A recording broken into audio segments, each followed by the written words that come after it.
découvert ici. Que vous avez découvert Ivoire TV. Ivoire TV.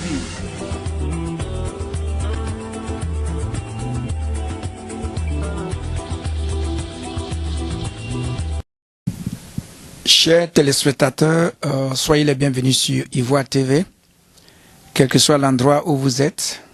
Pour certains, peut-être c'est un bonsoir, pour d'autres c'est un bonjour, parce que nous nous adressons au monde entier aujourd'hui. Voilà, nous sommes sur ce plateau aujourd'hui, c'est pour parler du grand événement qui aura lieu le 14 décembre 2019 à partir de 17h à New York. C'est en fait un sommet de prière, c'est une rencontre de prière qui va regrouper pratiquement 5 églises ivoiriennes et aussi ghanéennes. Aujourd'hui, comme vous le constatez, je ne suis pas seul sur ce plateau. Je suis avec le pasteur Zeb Yodé, mais avant toute chose, je voulais m'introduire. Je suis le pasteur Georges Kakou de l'église Promised Land International Ministry qui est basée dans le Bronx, à New York, plus précisément à 508 Willis Avenue, dans le Bronx, au 2e étage. Voilà. Bonsoir, pasteur Yodé. Bonsoir, pasteur Kakou. Voilà, en tout cas, c'est un plaisir encore, on se retrouve sur ce plateau. Oui, on était là pour la première édition, nous sommes là aujourd'hui. C'est toujours un plaisir d'être sur ce plateau, surtout quand il s'agit de parler de Dieu. Amen. Ouais. Et comme tu l'as dit, nous sommes là effectivement pour la 2e édition de ce grand événement qui aura lieu à Queens dans l'église de notre cher Bishop Ben, Breakthrough Center. Donc nous avons foi que ce sera encore une occasion de démontrer l'amour de Dieu dans la communauté. Voilà, ce qu'on constate, pasteur Yodé, c'est que on dirait que le groupe s'élargit. La première édition, il y avait 5 églises, et plutôt 4 églises. Voilà qu'aujourd'hui, sur les affiches, on voit 5 églises. Alors, est-ce que on peut parler un peu des différentes églises qui vont participer à ce grand événement? Effectivement, d'abord, il faut que les téléspectateurs et les sœurs en Christ, et les frères en Christ doivent savoir que le but de ce mouvement, c'est de rassembler autant d'églises possible. Parce que, vous voyez, le plus souvent quand nous nous retrouvons, c'est pour juste des funérailles, soit une église à un événement, soit des mariages par exemple, ou bien pour autre chose. Mais cette fois-ci, nous avons décidé de nous consacrer et concentrer spécialement sur la prière pour que Dieu écoute nos supplications. Et comme nous avons constaté, nous sommes à la fin de l'année et cela sera vraiment un bon moment pour les frères et sœurs de venir nous retrouver et pour que les problèmes soient résolus. Mais le but, c'est d'élargir. Aujourd'hui, nous avons commencé avec, comme tu l'as dit d'emblée, avec 4 églises. Aujourd'hui, nous avons une 5e église. Et ça, c'est parce que les autres n'ont pas été en d'autres programmes, sinon nous aurons eu encore plus que ça. Mais le plan, c'est que ça soit élargi. Ça soit élargi à plusieurs églises. Nous ne limitons pas seulement aux Ivoiriens, nous ouvrons notre porte à toutes les nationalités parce que c'est ainsi va le royaume de Dieu. Ce n'est pas sectarisé, ce n'est pas focalisé sur une seule communauté, il faut l'élargir. Et nous avons foi qu'en le faisant, nous rentrons dans le principe même de ce que c'est que l'Assemblée de Dieu. L'Assemblée de Dieu, c'est une assemblée multiforme, multicolore, qui rassemble toutes les nationalités. Voilà. Voilà. Ce que je constate, pasteur Yodé, c'est que le caractère singulier de cet événement, c'est que ce n'est pas une association des hommes de Dieu, mais plutôt des églises qui viennent ensemble pour prier ensemble. C'est ça qui fait la particularité de la chose. Et comme tu l'as contacté, tu étais le témoin de la première édition, c'était vraiment, comme on le dirait en anglais, powerful. Nous avons vu le mouvement du Saint-Esprit. Nous avons vu vraiment des gens qui sont venus témoigner après cette rencontre-là. Ouais, c'est la particularité de la chose. C'est une première ici à New York, où des églises tu vois, avec des doctrines peut-être différentes, avec des missions différentes, se réunissent pour la cause de Jésus-Christ. Nous ne regardons pas qui est quoi, qui fait quoi, qui dit quoi, mais nous nous réunissons avec nos fidèles pour prier le Seigneur, pour adresser leurs sujets.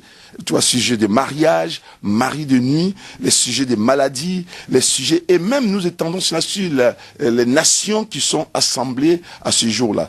Donc c'est vraiment la particularité, la singularité de la chose. C'est ce qui doit motiver nos frères et sœurs à venir à ce moment glorieux. Voilà, je crois que parlant effectivement de ce rassemblement, je crois qu'il y a lieu peut-être de parler actuellement, peut-être que certaines personnes qui nous regardent aujourd'hui seront peut-être intéressés par ce mouvement-là, ce qui se passe actuellement. Ils se disent certainement, bon, comment est-ce que je peux peut-être joindre ce mouvement-là? Alors qu'il n'y a pas lieu aujourd'hui de parler un peu de s'il y a une condition quelconque pour, par exemple, joindre ce mouvement spirituel qui a commencé. Oui, effectivement, comme tu l'as dit, ce n'est pas une association des pasteurs. C'est une, je dirais, une association des églises qui viennent ensemble pour prier. La seule condition est que l'église qui doit venir vient avec ses membres. Vous voyez, et la meilleure des choses, c'est que nous devons nous rassembler, nous devons nous frotter. Et probablement, en nous frottant, en nous rassemblant dans ces situations-là, nos filles en Christ et nos enfants en Christ pourront se frotter eux aussi et se marier, au lieu qu'ils aillent chercher dans le monde. Vous voyez, donc le seul principe, c'est que les pasteurs viennent avec leurs brebis, c'est la seule condition pour que ensemble nous unissions nos forces, nos talents et nos dons pour subvenir à leur demande. Parce que nous sommes utilisés différemment par le Saint-Esprit. Et c'est ça l'importance. Et je parie que Dieu approuve cela. Dieu approuve quand les frères et sœurs se rassemblent et sont d'un seul cœur pour la solution de leurs problèmes. Je peux dire que quand l'Église dit oui, le ciel ne peut pas dire non. Voilà, parce que nous venons en unité avec Christ et le ciel doit répondre. Et c'est ainsi que la première édition, nous avons vu le ciel répondre.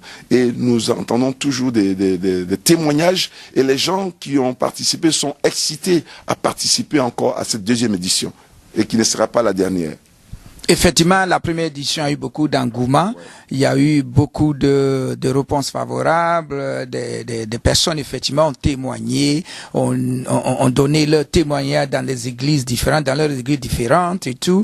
Les gens qui priaient pour certaines situations, ils sont venus à cette réunion de prière. Ils ont trouvé enfin gain des causes dans leur situation. Pour dire que quand le peuple de Dieu se met ensemble pour prier, quelque chose se passe. Voilà. Donc, parlant de l'événement, est-ce qu'on peut aujourd'hui dire à peu près quels sont les hommes de Dieu qui vont participer à cet événement, pour ne pas dire les églises? Les hommes de Dieu et leurs églises, nous avons le pasteur Abbé et son église, c'est, si je me souviens, bon, je me souviens pas totalement du nom, mais nous avons l'église du pasteur Abbé qui va participer. Nous avons l'église du pasteur qu'on appelle Kakou, c'est-à-dire toi. Nous avons l'église de l'apôtre Célérier. Nous avons l'église du pasteur Yodé, effectivement c'est moi. Et nous avons l'église qui nous reçoit, l'église du bishop Benjamin. Et c'est dans son église que nous aurons cet événement. L'événement, nous avons fait ça en forme d'un événement tournant, pour ne pas que les gens soient lésés. Et le bon côté de l'événement, c'est que nous participons, l'église qui nous réunit, nous participons à l'élévation de cette église. S'il y avait des gens qui ne connaissaient pas Christ, quand l'appel est fait, ils doivent rester avec cette église. Nous faisons la promotion de l'église qui nous reçoit. C'est le but de cela, parce que nous voulons nous voir grandir. Donc c'est vraiment, nous encourageons les gens, ceux qui sont encore sceptiques, de vraiment y adhérer. Ce n'est pas un mouvement des pasteurs, c'est un mouvement, une révolution des églises. Voilà. Voilà, donc je crois que parlant de ceci, on peut se dire même que c'est peut-être une conférence d'église qui est en train de se mettre sur pied actuellement. Et aussi, il y a une chose que je voudrais que vous précisez, pasteur, ce n'est pas seulement des églises ivoiriennes. L'événement n'a pas un caractère typiquement ivoirien, mais ça s'élargit à d'autres communautés parce que parmi les églises qui viennent ce jour, il y a une église ghanéenne. Oui, effectivement, ce n'est pas un mouvement à caractère spécifiquement ivoirien. Quand même l'initiative était une initiative ivoirienne, mais les autres communautés ont choisi l'opportunité de dire que non, nous voulons être parmi ceux-là. Et en plus de cela, nous avons dans nos communautés des étrangers, des Sierra-Léonais, des Congolais, des Ghanéens. Nous avons des Burkinabés. Nous avons aussi des Libériens. Et donc, on ne peut pas ignorer leur présence pour dire que nous voulons seulement faire un mouvement à caractère ivoirien. Cela marginaliser le peuple qui nous a soutenus, qui nous soutient toujours, qui sont d'autres nationalités. Donc, c'est ouvert, même aux Espagnols. Moi, j'ai des Espagnols dans mon église. Donc, aux Espagnols, c'est ouvert. C'est ouvert à tout le monde. Voilà. Voilà. Ah ben, pasteur, est-ce qu'on peut préciser un peu le lieu de l'événement pour ceux qui nous regardent, pour les téléspectateurs? Est-ce qu'on peut leur préciser un peu le lieu de l'événement? Ouais, en fait, ce sera la date qu'il faut retenir, c'est le 14 décembre. C'est ça. Une date vraiment importante parce que elle se situe vers la fin de l'année. Et tous nous savons que ce moment-là est crucial dans le monde spirituel. Ouais, donc le lieu de l'événement, le lieu où l'événement aura lieu, c'est 211-55 Jamaica Avenue Queens. Tu vois, et l'église c'est Breakthrough Worship Center. Que les gens ne disent pas que c'est trop loin. Oui, Jean de Baptiste était dans le désert où il faisait chaud, où il n'y avait pas de l'eau. Mais les gens quittaient leur zone de confort pour aller là-bas parce qu'ils avaient besoin de quelque chose. Donc je veux lancer un appel pour ceux qui ont vraiment besoin de quelque chose, qui veulent expérimenter une autre dimension de Dieu. En cette fin d'année, nous les encourageons à venir. Nous les encourageons à prendre le train et à venir. Je pense que leur déplacement seulement est un signe de foi qui va obliger Dieu à intervenir dans leur vie. Absolument. Voilà, c'est ce que je voulais ajouter. On a déjà vu les témoignages, effectivement, pasteur, pour la première édition. Les gens se sont déplacés, ils sont venus. Et comme on le disait tantôt, beaucoup sont repartis avec satisfaction. Donc je crois qu'il y a lieu, cette fois-ci, aussi d'effectuer ce déplacement. Mais je crois, pasteur, nous ne nous arrêtons pas seulement à cette édition. C'est un événement qui continue. Effectivement, c'est un événement qui continue. Et l'année prochaine, nous aurons encore une autre édition et nous allons continuer. Et ils verront qu'à la prochaine édition, il y aura d'autres pasteurs qui nous ont déjà fait signe qu'ils voudront bien faire partie de ce mouvement-là. C'est un mouvement qui est révolutionnaire et qui attire déjà l'engouement. Voilà. Voilà. Et je crois que nous sommes pratiquement à la fin de ce temps d'information. Et avant de couper toute chose, je sais que le pasteur a certainement un mot, un appel à lancer à la communauté, non seulement ivoirienne, mais à toute la communauté chrétienne qui est ici aux États-Unis, que ce soit américaine, de toute nationalité, à venir, parce qu'effectivement, l'événement ne se passe pas seulement dans la langue francophone. Je crois que la plupart des pasteurs qui sont là prêchent en anglais. Oui, effectivement, la plupart des pasteurs prêchent en anglais ou ils traduisent en anglais.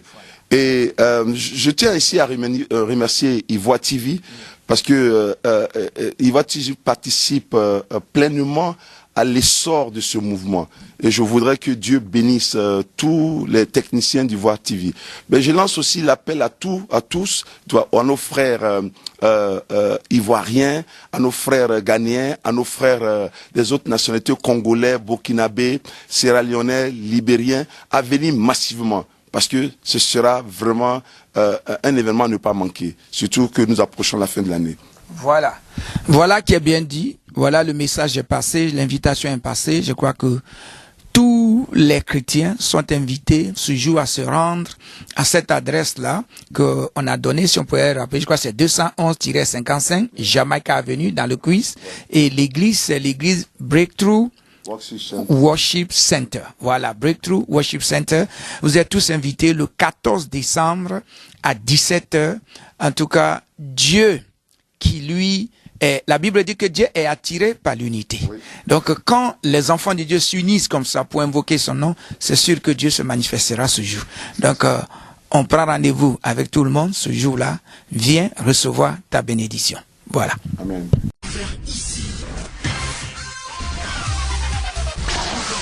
Que vous avez découvert Ivoire TV.